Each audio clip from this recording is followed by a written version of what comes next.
मध्यांचल में देखिए भोपाल संसदीय क्षेत्र आता है तो होशंगाबाद संसदीय क्षेत्र भी आता है, बैतूल भी आता है तो विदिशा भी आता है और सबसे बड़ी हॉट सीट कहें राजगढ़ भी आता है।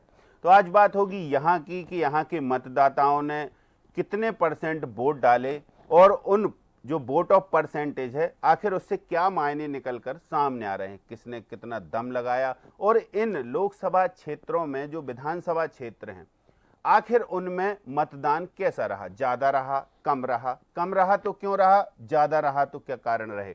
इन सब चीजों को लेकर हम जरूर बात करेंगे और निश्चित तौर से देखिए पहले बात करते हैं तो सबसे अहम चीज है कि आखिर मध्यांचल की सीटों का क्या है गणित, क्या है मतदाता का मन, और मन तो अब ईवीएम में बंद है। प्रत्याशियों की किस्मत कैसे खुलेगी इसका आकलन जरूर करेंगे। हमारे साथ कुछ एक्सपर्ट जुड़े हुए हैं जो लगातार सियासत पर नजर बनाए रहते हैं। पहले उनका परिचय कराते हैं फिर उनसे चर्चा शुरू करते हैं। तो देखिए सबसे पहले हम आपका परिचय कराते हैं। स्टूडियो में मौजूद हैं हमारे political editor Ravi Awasthi ji, associate editor गीत दीक्षित जी और वरिष्ठ पत्रकार सुरेश शर्मा जी भी हमारे साथ जुड़े हुए हैं। आप तीनों मेहमानों का बहुत स्वागत है। बात करेंगे होशंगाबाद संसदीय क्षेत्र की, भोपाल लोकसभा क्षेत्र की और इसके अलावा राजगढ़ में क्या है, जो राजगढ़ का किला है उसके जो मेहनत हुई है उसमें उसको क्या फ़ायदे हैं, क्या नुकसान है। सुरेश शर्मा सर से सबसे पहला कमेंट्स लेंगे। शर्मा जी, आपने पूरे 29 की 29 सीटों का अध्ययन किया।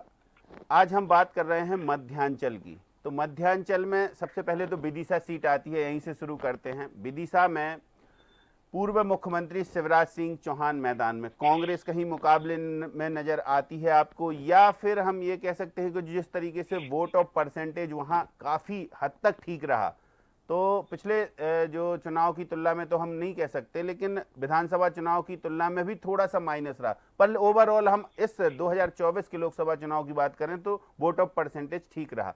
क्या लगता है कि क्या वहां के समीकरण देखते हैं आप? देखिए, मुझे लगता है विदिशा के बारे में किसी को कोई भ्रम नहीं होना चाहिए। और ये भी कह सकता हूँ अनु शर्मा जी को भी भ्रम नहीं होगा कि वो जीत रहे हैं। तो इस समय ये सीट तो ऐसी सीट है जहां मध्य प्रदेश की सर्वाधिक लीड हो सकती है या देश की सर्वाधिक लीड हो सकती है। इस प्रकार के मंथन और चर्चा का सब्जेक्ट है। कौन जीत रहा है इसका विषय तो मुझे लगता है कि जिस दिन शिवराज जी वहां से कैंडिडेट के रूप में खड़े हुए थे उसी दिन ये बात समाप्त हो गई और एक चुनाव औपचारिक रहा है। इसमें प्रताप भानु जी का जहाँ थोड़ा बहुत असर भी है, वो लोग भी, उन लोगों के दिमाग में भी ये आएगा कि इस प्रकार से हमको अपने वोट को खराब करने का क्या फायदा होगा। एक और बड़ा इस चुनाव में विदिशा की बात कर रहा हूँ, इसमें एक महत्वपूर्ण जो बात रही है वो शिवराज जी की अपनी एक स्टेटमेंट की रही है, जो स्टेटमेंट बहुत चर्चित हुआ और जिसने समीकरण को और प्रगाढ़ किया और तेवर में किया। उन्होंने कहा कि विदाई भी जरा शान और शौकत से कर दीजिए। यानी कि मध्य प्रदेश से जब आप विदाई दिल्ली के लिए कर रहे हैं तो जरा ऐसी कर दीजिए कि लोगों को ये लगने लग जाए कि लोकप्रिय शिवराज जी की लोकप्रियता कितनी है। तो ये एक बहुत बड़ा फैक्टर था। एक और बड़ी बात मैं आपको ध्यान में लाने की कोशिश करता हूँ, वो ये है, यानी कि आपके जो श्रोताओं को, उसमें एक सबसे महत्वपूर्ण बात ये है कि अन्य सीटों पर प्रतिद्वंद्वी रूप से पैदा हों इसके लिए प्रयास हुए। जैसे खजुराहो में जब ये हुआ कि उनके कैंडिडेट का जो इंडी गठबंधन का था उसका नामांकन रद्द हुआ, तो ये प्रयास हुआ कि मुख्यमंत्री डॉक्टर मोहन यादव जी कई बार वहां गए, रैलियां की। प्रधानमंत्री जी ने अपनी सभा में बी.डी. शर्मा जी का उल्लेख किया और ये कहा कि दुबले पतले हैं लेकिन उन्होंने इतिहास रचा है, आप भी इनको एक अच्छे मार्जिन से जिताइए, एक बड़ा बहुमत दीजिए। इसका अभिप्राय ये था कि शिवराज जी के मुकाबले में भाजपा का कोई एक प्रत्याशी भी यदि टक्कर दे जाता है तो जो ये दावा किया जाएगा कि विदिशा में हम बहुत बड़े मार्जिन से जीतने वाले हैं, वो मार्जिन का चेंज जो है वो कहीं कहीं अंतर कम होने से होशंगाबाद की बात करें, होशंगाबाद के बारे में मेरा ये मानना है कि संजय शर्मा जी मानसिक रूप से भाजपाई हैं। उन्होंने दो चुनाव भाजपा से जीते और एक चुनाव कांग्रेस से जीता, हार गए, लेकिन उनका कोई जो उनका अपना क्षेत्र है उस क्षेत्र के बाहर वो समीकरण साथ ले जाएंगे इतनी स्थिति उनकी नहीं थी। ये बात सही है कि वो धनाढ्य व्यक्ति हैं, इसके बाद ये सही है कि वो शराब के बहुत बड़े व्यापारी हैं, और इन सब बातों के बावजूद भी जो होशंगाबाद क्षेत्र था उस पर कोई बहुत ज्यादा असर डलेगा ये नहीं। होशंगाबाद के बारे में हमें एक बात ध्यान रखना चाहिए कि अर्जुन सिंह जी जैसे दिग्गज को भी उसने हराया था। बस इसमें अंतर ये है कि संजय शर्मा जी इसी क्षेत्र के हैं और अर्जुन सिंह जी बाहर से आकर के होशंगाबाद में चुनाव लड़ा था। और चूंकि जैसा मैं जानता हूं, आप भी सब लोग भी जानते हैं कि ये भाजपा के दमदार क्षेत्रों में से एक होशंगाबाद माना जाता है। इसकी एक और बात साथ में ध्यान रखने वाली है हम सब लोगों को समीक्षा करते समय, वो ये है कि ये दर्शन सिंह जी को जो टिकट दिया गया है वो शिवराज जी के करीबी माने जाते हैं, और शिवराज जी ने जिन जिन क्षेत्रों में अपने लोगों को टिकट दिलाया है उनकी हालात नरेंद्र सिंह तोमर जैसी नहीं है। और जिस तरह से नरेंद्र सिंह तोमर जी ने मुरैना और ग्वालियर में अपने समर्थकों को टिकट दिलाई और फंस गए वो सब हुआ, तो ऐसी स्थिति शिवराज जी के द्वारा दिलाए गए लोगों में नहीं है। इसमें आप थोड़ी सी देर बाद जब मुझसे राजगढ़ का पूछेंगे तो राजगढ़ भी जो कैंडिडेट है वो शिवराज जी के खास हैं, तो उसका उनके बारे में भी यही। चलिए, तो आपके पास लौटेंगे सुरेश शर्मा सर, और गीत दीक्षित जी भी हमारे साथ हैं, रवि अवस्थी जी भी हमारे साथ हैं। गीत दीक्षित जी से समझते हैं होशंगाबाद के बारे में। देखिए, बताया सुरेश शर्मा सर ने, इसके अलावा जो कम मतदान हुआ उसके क्या फ़ायदे हैं, किसको नफ़ा होने वाला है, किसको नुकसान? गीत जी। देखिए, सबसे बड़ी बात है महेंद्र जी की एकदम ये बात कहना मुझे नहीं लगता कि बहुत उचित होगा कि कम मतदान का असर किस पे जाएगा और सब ज़्यादा मतदान हुआ तो उसका असर किसके जाएगा। लेकिन इसमें मैं खासकर 2 सीटों की बात करूंगा, विदिशा की और राजगढ़ की, जहां महिलाओं के मतदान का प्रतिशत अन्य सीटों से ज़्यादा रहा है। तो ये तात्पर्य मतलब 3 से 3.5% वोट जो है महिलाओं ने बढ़ाया। शिवराज जी का तो इसलिए हम बड़ी आसानी से कह सकते हैं कि उन्होंने लाडली बहना योजना का असर दिखा है, और बाकी जगह वो जो महिलाओं का नहीं निकलना, ये मुझे लगता है कि एक कारण ये भी हो सकता है क्योंकि शिवराज का जो फ्रेम है, जो ओरा है, जो ओहदा है, वो अपने आप में बड़ा अटैच करने वाला है, और जो उनकी लोकप्रियता है, जो उनका अपनत्व है, वह उनकी सबसे सर्वाधिक। जब मैं सुरेश शर्मा जी की एक बात से सहमत हूं कि वहां विनिंग कैंडिडेट के बारे में डिस्कस हो ही नहीं सकता क्योंकि कांग्रेस वहां मैदान में नहीं है। लेकिन जिस तरह से आप मतदान प्रतिशत के कम होने की बात कर रहे हैं, तो ये चिंताजनक विषय है क्योंकि कांग्रेस हो, चाहे भाजपा हो, चाहे निर्वाचन आयोग है, इसने सतत ये प्रयास किए कि किसी तरह मतदान बढ़े। लेकिन अगर 2019 की तुलना में बात करेंगे महन जी, तो मतदान तो कम हुआ, लेकिन मतदान को लेकर 3 तरह की बातें राजनीतिक पंडित करते हैं। एक तो ये कि चूंकि मोदी सरकार फिर से बननी है तो वोट काय के लिए देना, एक तर्क ये आता है, और जो कैंडिडेट पार्टियों ने खड़े करे उनको लेकर अरुचि और रुचि का विषय भी आता है। ये भी एक बात सहमत हूं मैं। लेकिन जहां 2-3 सीटें हैं उसको लेकर बड़ी दोहरी मानसिकता वाली बातें हैं। होशंगाबाद का हम जिक्र कर रहे थे, 17% कम मतदान हुआ है पिछले चुनाव से। रवि अवस्थी जी। देखिए मैं जी, हालांकि मतदान का कुछ सीटों पर कम होने की वजह तो वो ग्रीष्मकाल माने गर्मी की तपिश मानी जा रही है, और दूसरी वजह ये भी है कि जो एक तरीके का नैरेटिव, एक मानसिकता कहीं ना कहीं बनी है कि भाई पीएम मोदी के चेहरे पर ये चुनाव लड़ा जा रहा है। तो कई बार कुछ जगह ऐसा भी हुआ कि कई कार्यकर्ता जो है वो ये मानकर चल रहे थे कि हम तो जीत ही रहे, या प्रधानमंत्री के चेहरे पर चुनाव लड़ा जा रहा है, तो कुछ जगह उन्होंने निष्क्रियता दिखाई। यानी पहले और दूसरे चरण में अगर देखा तो खास करके ये स्थिति बनी, और फिर तीसरे चरण में जब बात तस्वीर सामने आई तो आप देखिए कि बीजेपी और कांग्रेस दोनों ने, हालांकि कांग्रेस के प्रयास तो उतने नहीं रहे जितने बीजेपी के रहे, आप देखिए तमाम कार्यकर्ताओं को जो है फिर एक तरीके से सतर्क किया गया और तमाम उन पर निगाह रखने का काम भी हुआ। चौथे चरण में तो ये और ज़्यादा हुआ है। तो ऐसी स्थिति में स्वाभाविक तौर पर जो मतदान प्रतिशत कम हुआ है, मुझे नहीं लगता कि इसका कोई खास जीत हार के अंतर पर मार्जिन कम हो सकता है जीत हार का। लेकिन देखिए जो 5 सीटें हैं इस मध्य और नर्मदा क्षेत्र की, तो स्वाभाविक तौर पर 5 ही जो है भाजपा का गढ़ कही जाती है। अगर आरक्षित जो सीट है अनुसूचित जनजाति उसी की बात कर ले तो बैतूल तो एक तरीके से एक लंबा समय से बीजेपी वहाँ पे काबिज रही है। विधानसभा चुनावों में जरूर कुछ परिणाम इधर उधर होते रहे हैं, क्योंकि विधानसभा और लोकसभा के चुनाव में काफ़ी अंतर होता है, लेकिन फिर भी दुर्गादास उइके की जो पकड़ है वो काफ़ी मजबूत बताई जाती है। खास करके जो महाकौशल और मध्य क्षेत्र का जो अनुसूचित जनजाति का मतदाता है उसका झुकाव आप देखिए पिछले विधानसभा चुनाव में भी ज़्यादातर सीटों पर जो है बीजेपी की तरफ रहा है और पहले लोकसभा चुनाव में भी रहा है। और मालवा निमाड़ के अनुसूचित जनजाति की मतदाता की बात अलग है, वो थोड़ा सा वहाँ पर भील और भिलाला जो होते हैं वो एक डिफरेंट मूड रखते हैं। बट महाकौशल क्षेत्र का जो अनुसूचित जनजाति का मतदाता है वो उनमें गोंड, कोरकू और बेगा भारिया ये आ जाते हैं, तो ये तमाम जो है वो कहीं ना कहीं एक दिखता है कि ये इनका झुकाव अभी भी बीजेपी की तरफ बहुत ज़्यादा है। चलिए, तो ऐसी स्थिति में बैतूल भी कहे मैं मानकर चल रहा हूँ निश्चित तौर पर। देखिए रामू टेकाम हालांकि मुकाबला अच्छा रहा है वहाँ पर, लेकिन जो पुराने सांसद हैं जो चुनाव लड़ रहे हैं बीजेपी से उनकी भी पकड़ काफ़ी मजबूत बताई जाती है। वही स्थिति कम से कम जैसे शर्मा जी ने भी कहा कि देखिए होशंगाबाद में भी वही स्थिति है। और बाकी मैं रायसेन, चलिए आप शर्मा जी के पास चलते हैं, राजगढ़ की बात करते हैं। राजगढ़ में 2019 में 74% से ज़्यादा मतदान हुआ था शर्मा सर, और अभी अगर वर्तमान की स्थिति देखें तो 76% वोटिंग पड़ी है और पूर्व मुख्यमंत्री दिग्विजय सिंह मैदान में हैं। आपने बताया जैसा कि जो वहाँ के कैंडिडेट हैं वो पूर्व सीएम शिवराज सिंह चौहान के करीबी माने जाते हैं। हालांकि भाजपा संगठन ने भी उन पर पर्याप्त भरोसा जताया है और पूरी ताकत लगाई है। ये जो वोटिंग परसेंटेज है ये क्या कह रहा है?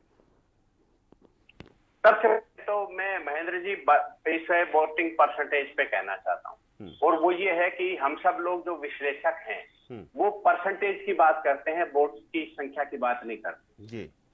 मैं अपनी तरफ से एक उदाहरण के रूप में अपनी बात को प्रमाणित करता हूं, और वो ये है कि इंदौर जो है वो सबसे कंट्रोवर्शियल स्थान है, जहां पर कैंडिडेट कांग्रेस का था नहीं, लोगों को वोट डालने का मायने नहीं था। सबको मालूम था कि शंकर लालवानी साहब जीत रहे हैं, भाजपा का वैसे ही गढ़ है, 7, 8, 10 बार से भाजपा जीत रही है वहां। तो ऐसी स्थिति में हम आंकड़ों पर जाएं, परसेंटेज पर नहीं। 2014 में इंदौर में 13,16,817 वोट पड़े थे जी। 2019 में उन वोटों की बढ़कर संख्या हो गई 16,29,108। ठीक है। इसका साथ ही हम ये भी देखें कि जो वोट संख्या है वो बढ़ी है। पिछले चुनाव में जितनी वोट थे, मतदाता संख्या थी, वो मतदाता संख्या में बड़ा इजाफा हुआ। लेकिन जब हम ये कह रहे हैं कि इंदौर में कोई इंटरेस्ट नहीं था, 15,60,000 वोट डले हैं इस बार। 16,29,000 2019 में डले थे, 15,60,000 वोट अभी डले हैं। केवल 70,000 वोट कम डले हैं। इसलिए हम इन परसेंटेजों के चक्कर को छोड़ देना चाहिए, क्योंकि 2014 से मोदी लहर से अधिक का जो है प्रतिशत है हर क्षेत्र में। लगभग 3 जगह ऐसी हैं 29 में जिनको हम हटा दें तो सीधी है, और 1-2 जो है वो। तो ये जो है परसेंटेज वाले मामले में बहुत कोई, मुझे नहीं लगता कि दहशत। रवि जी ने एक बहुत अच्छी बात कही है कि गर्मी का जो मौसम है, गीत जी ने भी कही है, जो मौसम का वातावरण है उस मौसम के कारण लोगों के दिमाग में ये आया कि हम वोट न डालें। अब आती राजगढ़ की बात। आप जरा राजगढ़ के बारे में इतिहास को समझिए।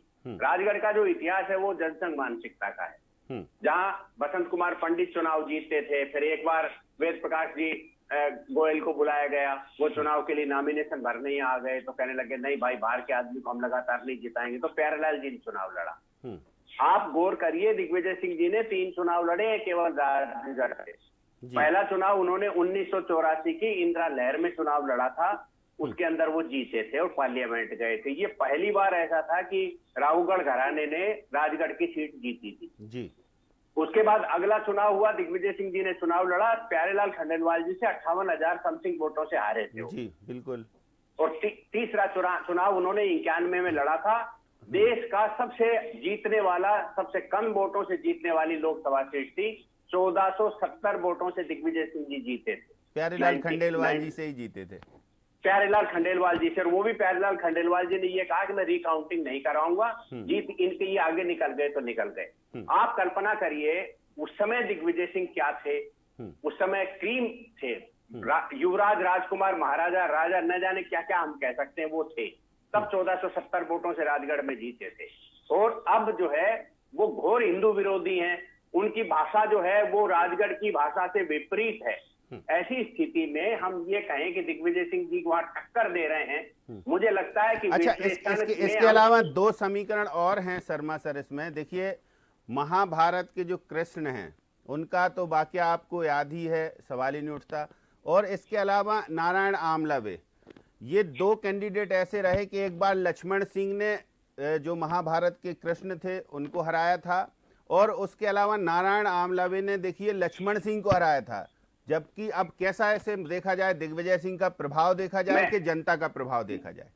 नहीं नहीं नहीं, इसमें सीधी सीधी बात है, लक्ष्मण जी का सिंह जी भाजपा की टिकट पर लड़े थे, एक बार जीते थे, एक बार हार गए थे।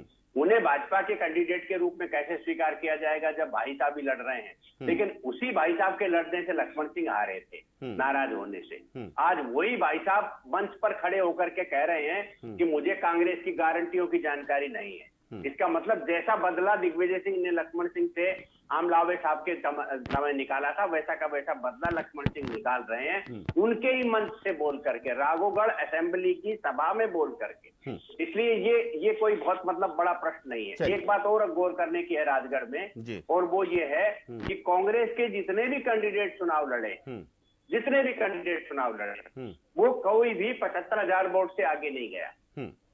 और जो भाजपा के प्रत्याशी के रूप में जो महानुभाव चुनाव जीते हैं अभी, उन्होंने दोनों बार में, एक बार 2,75,000, एक बार 4 लाख समथिंग से उन्होंने जो है चुनाव जीता है। तो ये हम अच्छे से समझ सकते हैं। रोडमल नागर जी जो हैं 2,28,737 वोटों से राजगढ़ से जीते थे, ये 14 में जब मोदी लहर थी। और अब दूसरी बार जो सर्जिकल स्ट्राइक वाली लहर थी, जिसके कारण वोट 7% से 50% बढ़े हैं, उसमें 4,31,019 वोट से जीते हैं। तो आप बताइए कि दिग्विजय सिंह इस 4,19,000 में कितनी सेंधमारी कर लेंगे? ठीक बात। मैं विश्वास के साथ कह रहा हूं कि जो हार भोपाल में हुई है जी, वैसी की वैसी हार राजगढ़ में हो जाए तो अचरज नहीं मानना चाहिए। चलिए, तो रवि अवस्थी सर, देखिए शर्मा जी कह रहे हैं कि वोट ऑफ परसेंटेज पर ना जाएं, समीकरण कुछ दूसरे भी होते हैं और उसको भी ध्यान में रखना चाहिए। लेकिन 2023 के विधानसभा चुनाव और 2024 के लोकसभा चुनाव में ज़्यादा खासा अंतर नहीं है, 2-4 महीने का ही अंतर है। तो हम ये कह सकते हैं कि ऐसे में क्या वोट परसेंटेज कैसा रहा, क्योंकि विधानसभा चुनाव में तो उस पूरी लोकसभा का, यदि हम राजगढ़ की बात करें तो ऐसी कई लोकसभाएं हैं जिनमें वोट ऑफ परसेंटेज 80 से अबव गया, लेकिन अब कम हो गया। तो ये मतदाता के मन की बात है कि लोकसभा चुनाव थोड़ा सा ऐसे होते हैं कि देशव्यापी होते तो कम इंटरेस्ट रहता है, और लोकल का कैंडिडेट रहता है विधानसभा चुनाव में तो ज़्यादा इंटरेस्ट रहता है।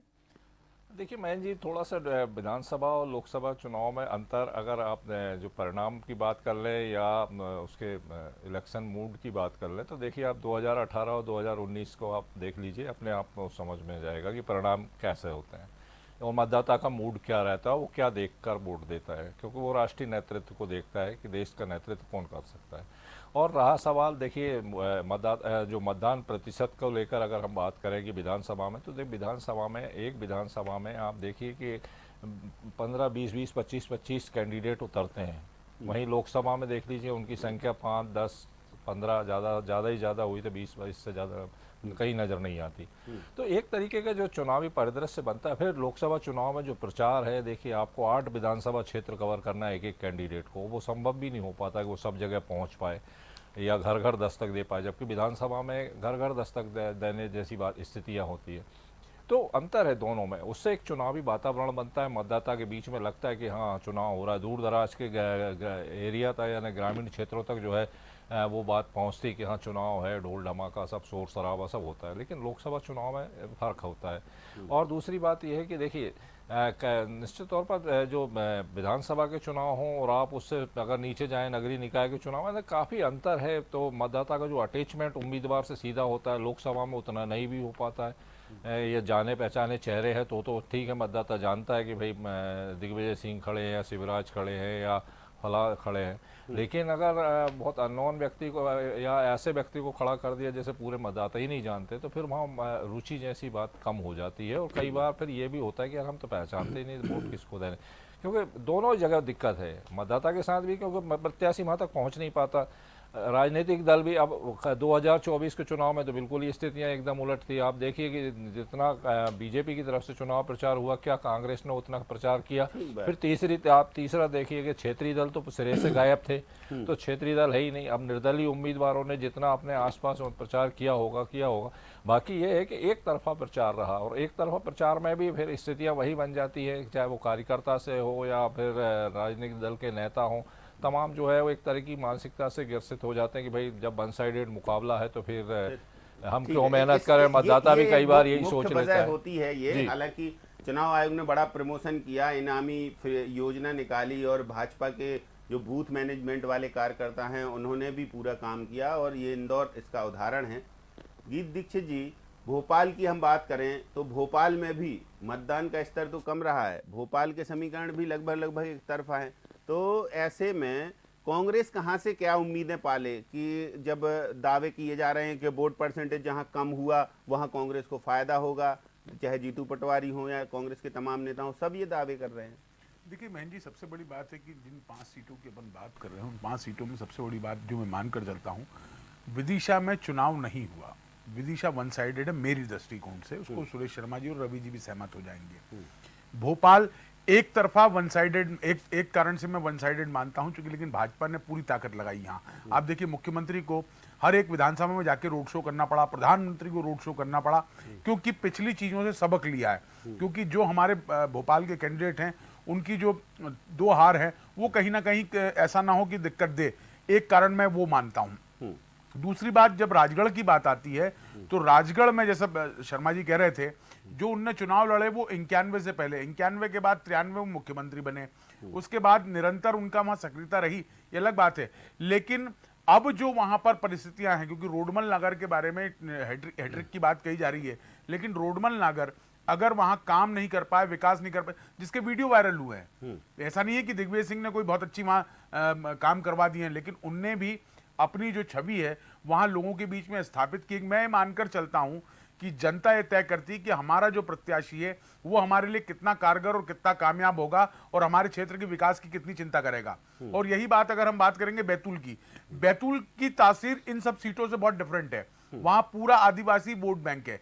आदिवासी वोट बैंक देखता है कि आदिवासी चाहता है कि हमारे बीच में जनता का प्रतिनिधि आए, वो प्रतिनिधि के पास जाना मुनासिब नहीं समझते हैं। और यही कारण है कि वहां रामू टेकाम की बात कर लूं चाहे दुर्गादास उइके की बात कर लूं, दोनों जमीन से जुड़े हुए नेता हैं। ये अलग बात है कि जीत हार किसकी होगी, लेकिन वहां भी ये माना जाता है कि आदिवासी जिसको चाहेगा वो उसको वोट देगा। अब इसके बाद बात करेंगे नर्मदापुरम की। नर्मदापुरम में दोनों ही कैंडिडेट नए, एक जो किसान संगठन का नेता है वो, और एक जो विधायक रह चुका है वो। तो ऐसी परिस्थिति में आखिर लोकप्रियता किसकी है? मैं मानकर चलता हूं कि मोदी का फेस और पार्टी प्रत्याशी की लोकप्रियता, ये 2 कारण होंगे। मोदी फेस पे तो वोट जाएंगे, लेकिन पार्टी प्रत्याशी को भी इस बार महत्व मिलेगा, क्योंकि पार्टी ने अगर प्रत्याशी सही दिया है और अगर उनको लगता है कि प्रत्याशी हमारे लिए काम कर सकता है, हमारे लिए विकास की राह चुन सकता है, क्योंकि प्रधानमंत्री देश की तो विकास कर रहे हैं, लेकिन होशंगाबाद, भोपाल, राजगढ़ या विदिशा या बैतूल में थोड़ा ना विकास करने की बात करेंगे। प्रोजेक्ट आप दीजिए, प्रोजेक्ट वहां से सैंक्शन हो जाएंगे। तो मुझे लगता है विकास के मुद्दे और मोदी का फेस, ये 2 कारण हो सकते हैं। 2 कारण। सुरेश शर्मा सर, चलिए वोट ऑफ परसेंटेज की तो आपने बात बता ही दी, लेकिन यहाँ अमित शाह आते हैं तो वोट ऑफ परसेंटेज पर खासा फोकस करने के लिए अपने मंत्रियों को हिदायत देते हैं। इसके अलावा विधायकों के परफॉर्मेंस रिपोर्ट पर भी बात करते हैं कि अगर जिन विधायकों का अच्छा विधानसभा क्षेत्र में वोट ऑफ परसेंटेज होगा उनको हम देखेंगे भविष्य में। तो ये क्या संकेत हैं, और भोपाल की थोड़ा सा क्या दिशा तय करने वाला मतदान रहा इस बार? नहीं, भोपाल में ये बात सच है कि आलोक शर्मा चर्चित व्यक्ति हैं, और जब कोई व्यक्ति चर्चित होता है तो थोड़ी सी उनके प्रति नकारात्मकता भी बन जाती है। इसलिए ये चर्चा का विषय हो रहा है कि कोई एक और कैंडिडेट भी यहाँ से कांग्रेस का खड़ा हुआ था, और कांग्रेस के उस कैंडिडेट की पहचान क्या है? केवल ये है कि उनकी माताजी विमला श्रीवास्तव जी जो है वो किसी जमाने में जिला पंचायत की अध्यक्ष रही थी। वो तब रही थी जिला पंचायत की अध्यक्ष, उसके बाद जो है 2 बार की ठेप आ चुकी है, माने 2 पीढ़ियां आ चुकी। तो इसलिए वो कब तक बुनाया जाएगा? जब लोग इंदिरा जी को नहीं बुना पा रहे हैं तो विमला श्रीवास्तव जी को कौन भुला लेगा? वो बड़ी प्रतिष्ठित थी, हम सब उनकी इज्जत करते हैं। मैंने तो उनके साथ कई बार कार्यक्रमों में शामिल हुआ। तो इसलिए ये एक बड़ी महत्वपूर्ण बात है। जहां तक अमित शाह जी का प्रश्न है, तो आप बताइए, मैं और मेरे साथी जो दोनों पत्रकार हैं, लंबे समय से हम सब लोग पत्रकारिता कर रहे हैं। जब अमित शाह जी देश की राजनीति में आए थे, तब से आज तक उनकी टोन क्या थी? यही तो है। अब उनसे आप प्यार मोहब्बत की बातें सुनोगे तो अमित शाह जी से थोड़ी सुन पाओगे। वो तो इसी तरह की डांटने का, फटकारने का, धमकाने का, उनका एक जो काम करने का तरीका है वो उनका तरीका है। अच्छा, वो जब बोलते हैं तब लगता ही ऐसा है कि वो डांट रहे हैं, जबकि वो अंदर के बड़े उससे कर रहे हो चाहे बात। तो इसलिए ये जरूरी। और दूसरा, जब आप बहुत दलों के लोगों को इकट्ठा करके एक राजनीतिक पार्टी चला रहे होते हैं ना, तब आप मुरब्बत में काम नहीं चलता, क्योंकि हर भाजपा के कार्यकर्ता के दिमाग में ये बैठा हुआ है कि दुनिया भर के कांग्रेसियों को हमारे सर पे बैठा लिया। तो इसका नुकसान तो है। अब ये बिना धमकाए तो चुनाव नहीं पार होता ना, चुनाव के बाद देखेंगे जो होगा वो। तो इसलिए डांट मारना, धमकाना बहुत जरूरी है। और अच्छा, दूसरा क्या है, जब आप कार्यकर्ता के मिशन मोड से और आप जो है एक जो क्या बोलते हैं उसको, ये कॉल सेंटर कल्चर में आ गए हो आप, तो फिर क्या कार्यकर्ता करेगा? आप तो कार्यकर्ता नेगेटिव न जाए, इसके लिए डांटना पर्याप्त है। तो मुझे लगता है ये अमित शाह जी की जो रणनीति है, ये शैली है उनकी, शैली है। अब इसका रिएक्शन हो या ना हो, लेकिन उनका काम तो हो गया डांट फटकार के। अब उनका काम हो गया बस। कुल मिला के ये है साहब कि जो 29 लोकसभा सीटें हुई हैं, उसमें छिंदवाड़ा का आप एनालिसिस करते रहिए, बाकी 28 भाजपा जीत रही है। सुरेश शर्मा सर, 5 जो सीटें हैं, इन 5 में कहीं गुंजाइश देखते हैं कांग्रेस की, कहीं कम अंतर हो या अंतर को पाटने की ओर बढ़ रहा हो उम्मीदवार? मैंने तो आपके सामने अभी बोला, छिंदवाड़ा का विश्लेषण करते रहिए। कांग्रेस छिंदवाड़ा में जीतेगी तो वही 25-30 हजार वोट से जीतेगी, भाजपा जीतेगी तो 1.25 से 1.5 लाख वोट के बीच में जीतेगी, बाकी 28 सीटें भाजपा पूरी जीतेगी। चलिए देखिए, अब बिल्कुल स्थिति साफ है, बड़ा एनालिसिस करके बोल रहे हैं, कॉन्फिडेंस से बोल रहे हैं सुरेश शर्मा सर। चलिए, बहुत शुक्रिया सर हमारे लिए समय निकालने के लिए, और गीत दीक्षित जी आपका भी शुक्रिया, रवि अवस्थी जी आपका भी शुक्रिया। तो देखिए, मध्यांचल की 5 सीटें भाजपा में दिखाई दे रही हैं। वोट परसेंटेज की बात हो, चाहे वहां के स्थानीय समीकरणों की बात हो, विधानसभा में वोट परसेंटेज की बात हो, या फिर मतदाता के मन की बात हो, सभी को लेकर कांग्रेस अपनी जगह कॉन्फिडेंट है, तो भारतीय जनता पार्टी इस मामले में ओवर कॉन्फिडेंट है कि हम तो सीटें जीतेंगे। लेकिन कांग्रेस को उम्मीद है राजगढ़ से भी, होशंगाबाद से भी, बैतूल से भी है। तो अब देखते हैं किसके जो है दावों में कितना दम, 4 जून को परिणाम देखेंगे हम। तो आज खास पेशकश में इतना ही, मुझे दीजिए इजाजत, नमस्कार।